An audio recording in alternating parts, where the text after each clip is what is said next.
3 of Kent's historic locations have featured in the Hollywood film The Other Boleyn Girl. It was shot around the county in November 2006. An opportunity has arisen to be mistress of the King of England tonight. So this is where the King of England sleeps. It's the screen adaptation of Philippa Gregory's novel, a fictional tale of what could have happened in the 16th century, when Henry VIII ruled the country and the Boleyn sisters vie for the love of the king. Penshurst Place and its gardens formed the backdrop for Whitehall Palace, and the banquet, as we see here, where Henry meets Anne Boleyn after she returns from France. Looking, my lord. Still looking, my lord. Ah, there. Found one.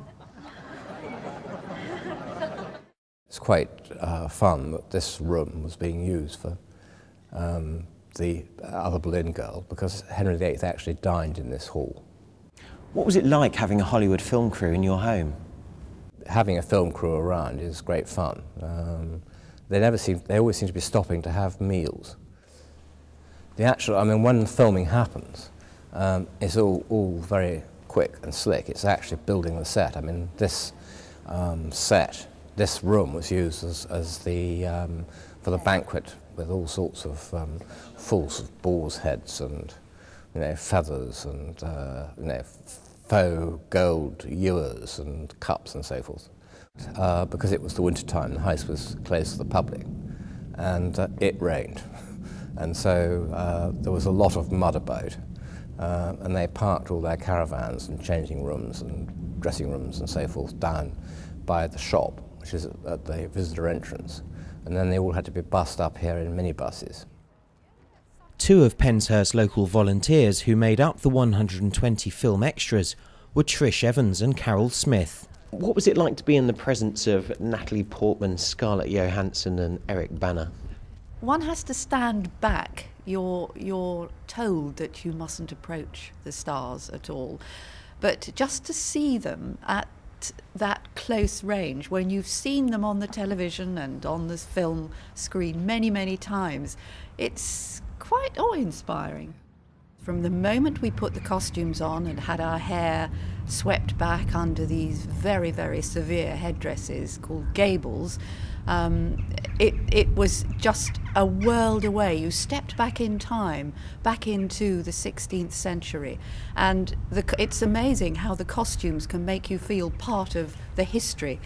With these great big farthingale skirts that we were wearing, it took 2 of us to help one to go to the loo. What are you most looking forward to about seeing the film?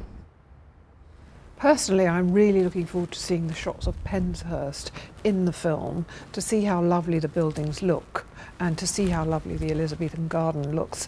This is one of the few Elizabethan gardens that looks as it did at the time it was put here by the Sidney family, by Henry Sidney, and I am looking forward to seeing that on film. And then, of course, I am hoping to get a glimpse of some of us, even if we're in the mists of time, as it were. It'll be really fun to see the film and to see the story. Your sister has gone as you wished. Will you give yourself to me now? No, when you are loyal to me above all others. But I am. No, you are loyal to the Queen above all others.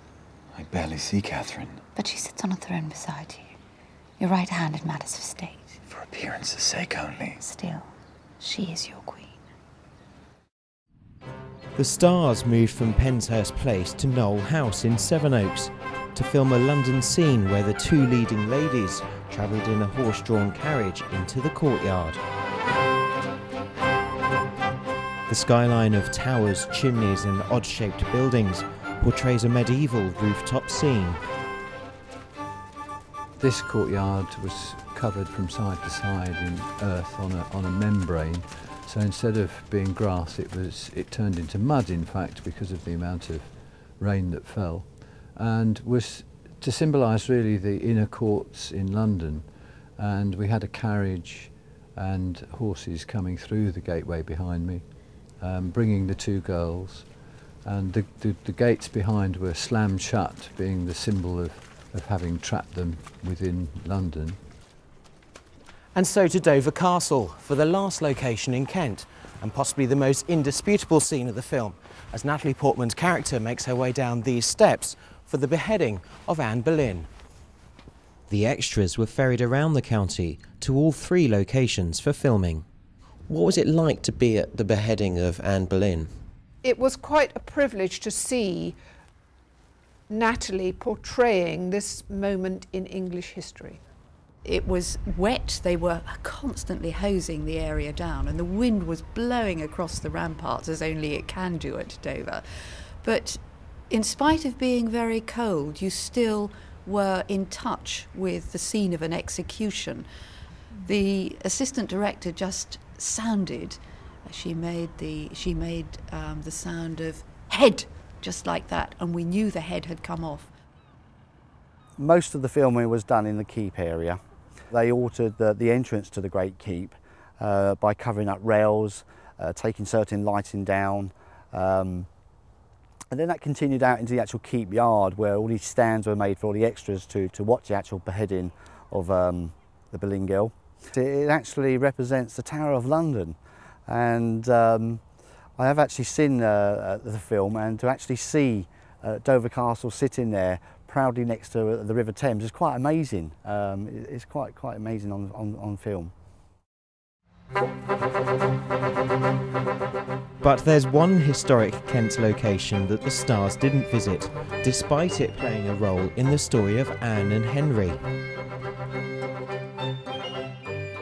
Hever Castle was the childhood home of Anne Boleyn, Henry VIII's second wife.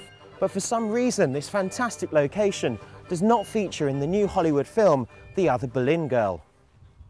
Well, Hever was traditionally thought to have been the place where Henry VIII wooed Anne Boleyn.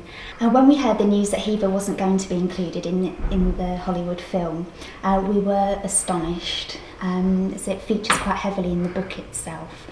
And although the interior of the castle has changed quite considerably over the years, a lot of it is down to Astor's hard work and money. And the exterior of the castle hasn't changed an awful lot since the 13th century, actually, so we are very surprised. The Other Boleyn Girl opens to audiences around the world in March, but the locations which made the film possible look set to receive visitors for centuries to come.